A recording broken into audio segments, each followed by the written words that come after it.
Humarap sa media ang pamilya ng ilang missing sabongeros kasunod ng alegasyong tumatanggap sila ng pera kapalit ng hindi na pagpapatuloy ng kaso kaugnay sa pagkawala ng kanilang mga kaanak. Lumutang kamakailan ang pahayag ng umano'y hindi na dumadalo sa mga hearing ang ilang pamilya dahil sinasabing areglo o bayad upang manahimik. Ngayon po sinabi po nila na pinabayaan ko na raw po yung kaso, hindi na po umaten. Unang-una po, kinausap ko po yung piskal o yung DOJ na tinanong ko sa kanila kung required pa po ba kaming umattend dun sa hearing.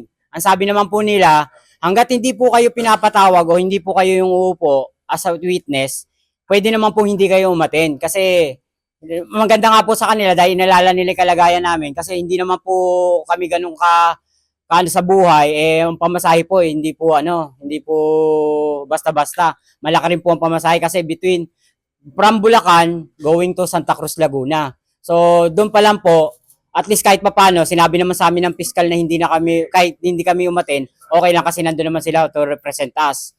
Ngayon naman po, kaya po nung sinabi nila na bigla ko lang pinabayaan, hindi po pinabayaan ang kaso. Hanggang ngayon po, naghahanap pa rin po kami ng sagot o talagang katotohanan kung ano nangyari sa pamilya namin. Nagtipon-tipon itong Lunes, May 25 sa Kalumpit, Bulacan ang pamilya ng tinatayang 30 nawawalang sabungero upang linawin ang issue at igiit ang kanilang panawagan para sa hustisya. Ayon kay Ryan Bautista, kapatid ng nawawalang sabungero na si Michael Bautista, walang katotohanan ang aligasyong umatras sila sa laban para sa kanilang mahal sa buhay. Ang panawagan lang po ng grupo namin na sana po yung lahat na nakapangalan o lahat ng pinangalanan dun sa kaso na nakaano ngayon ay maimbestigahan po. Kumbaga hindi naman po kasi dapat yung kumbaga one-sided lang. Gusto namin talaga totally malaman yung buong katotohanan at maimbestigahan po talaga ng totoo at tunay. At saka yung sa pagdating po sa areglo, kalokohan po yung areglo na yan. Hindi po kami pumapayag yan kasi ang gusto po talaga namin ay justisya para sa aming mga mahal sa buhay.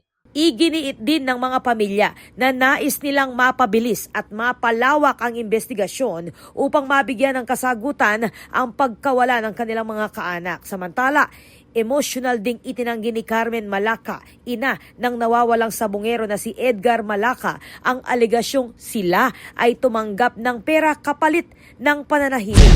Sobrang sakit po yung ginawa nila, pati mga pamilya ko sa abroad. Grabe. Umiiyak yung kapatid ko kagabi na tinatanong niya kung totoong nagpabayad na ako.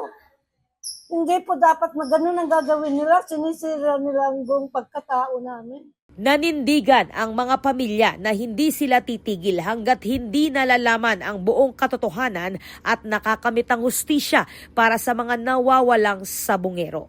Ako po, Patricia Mamangon para King News Force Pampanga. Balitang tutuking Balen, susuyo.